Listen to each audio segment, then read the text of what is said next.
Somewhere in a government archive, there's a file that was never supposed to see daylight. Not because of what it says, but because of what it proves. Some of the stories you've dismissed as conspiracy theories actually happened. Declassified, confirmed, buried in plain sight for decades. Today, we're opening 5 of those files' real programs, funded with taxpayer money, hidden from the public until it was too late to stop them. And by the end of this video, you'll understand why some of them still aren't fully declassified, even now. Let's start with the one the CIA tried hardest to erase completely.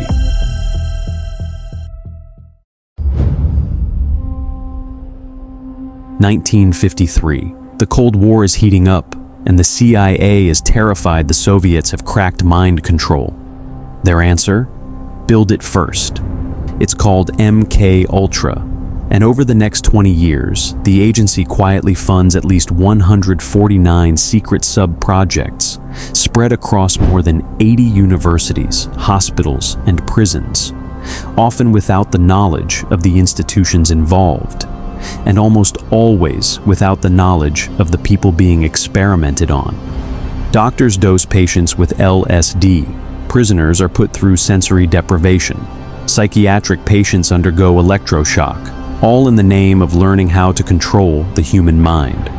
In 1973, with Watergate closing in and mkultra becoming a liability, CIA Director Richard Helms orders every file destroyed. Almost the entire paper trail disappears, except for one accountant's mistake. In 1977, an archivist finds 7 boxes of financial records that had been misfiled and survived the shredder. Those 7 boxes are the only reason we know any of this happened at all. And here's the part almost nobody talks about. As recently as this year, Congress held hearings demanding the CIA finish the job and declassify what's left. 70+ years later, and the full story still isn't public. If a program like that sounds impossible to hide for 20 years, wait until you hear what's next. But first, if this is already messing with your head, hit that like button and subscribe. It genuinely helps more people find this video.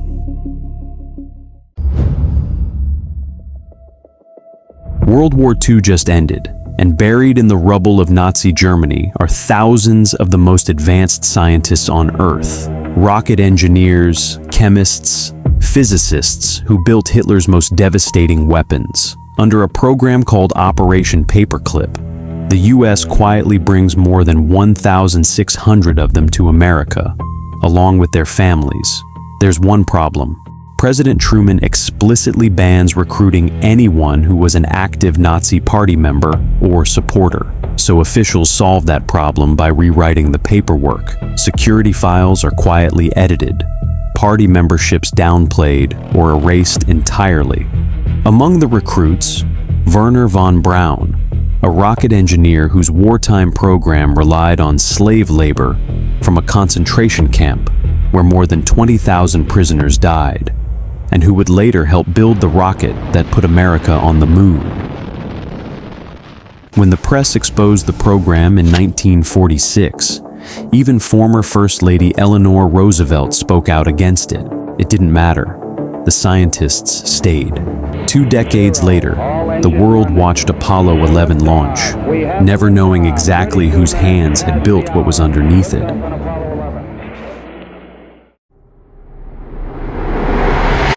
Here's one that stayed buried for almost 50 years.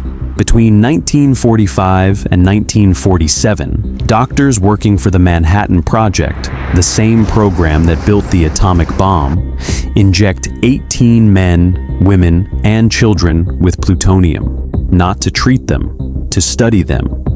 None of the subjects are told what's being injected into their bodies. None of them give informed consent. One of them, a man named Eb Cade, has his broken bones left untreated for weeks so doctors can study how his body absorbs the radiation. They pull 15 of his teeth for testing and never explain why. One of the youngest subjects is a 4-year-old boy with bone cancer. flown in from Australia. He's injected, discharged within a month, and dies 8 months later. In 1947, an Internal Atomic Energy Commission memo recommends keeping the whole thing secret, warning it might have an adverse effect on public opinion or result in legal suits. It works. The story doesn't break until 1993, when journalist Eileen Wellsome spends 6 years tracking down the victims' real names. She wins the Pulitzer Prize for it. 2 years later, the President of the United States formally apologizes for what the government did to its own citizens. So here's a question worth sitting with. These programs stayed hidden for 20, 30, even 50 years, and some still aren't fully declassified today. If that's what we know about because a memo survived a shredder or a journalist got lucky, what do you think is happening right now that we won't find out about until 2070? Tell me in the comments. In 1967, the United States government tried to control the weather as a weapon. The U.S. Air Force crews fly secret missions over Vietnam, Laos, and Cambodia, seeding clouds with silver iodide to artificially extend the monsoon season. The target, the Ho Chi Minh Trail, the supply route North Vietnamese forces use to move troops and equipment south. The goal is simple: turn the trail into an impassable swamp. Officially, these flights are logged as weather reconnaissance. Unofficially, it's a 5-year weather war run in near total secrecy. It isn't until 1971, when journalists get hold of leaked documents, that the American public learns their own government has been trying to weaponize rain. The fallout is serious enough that 6 years later, the United Nations adopts an international treaty explicitly banning the use of weather modification as a weapon of war, a direct response to what this one program did. This last one might be the hardest to hear. In 1932, the U.S. Public Health Service starts a study in Macon County, Alabama. 600 black men are recruited, told they're being treated for what locals called bad blood. 399 of them actually have syphilis. They're never told the real diagnosis. Instead of treatment, they're given aspirin and iron tonic, and quietly monitored for decades to document exactly what untreated syphilis does to the human body. In 1947, penicillin becomes a cheap, widely available cure for syphilis. The study doesn't stop. Researchers keep withholding the cure from dying men for another 25 years. In the mid-1960s, a public health service epidemiologist named Peter Buxton learns what's happening and reports it up the chain. He's ignored, so he keeps pushing. In 1972, he finally leaks his files to the Associated Press. The story runs that July, and the government shuts the study down that same year, 40 years after it started. By then, dozens of the men have died from syphilis or its complications. Some have gone blind, and some have unknowingly infected their own wives and children. It takes a $10 million settlement, congressional hearings, and another 25 years before, the President of the United States finally stands up and formally apologizes to the survivors.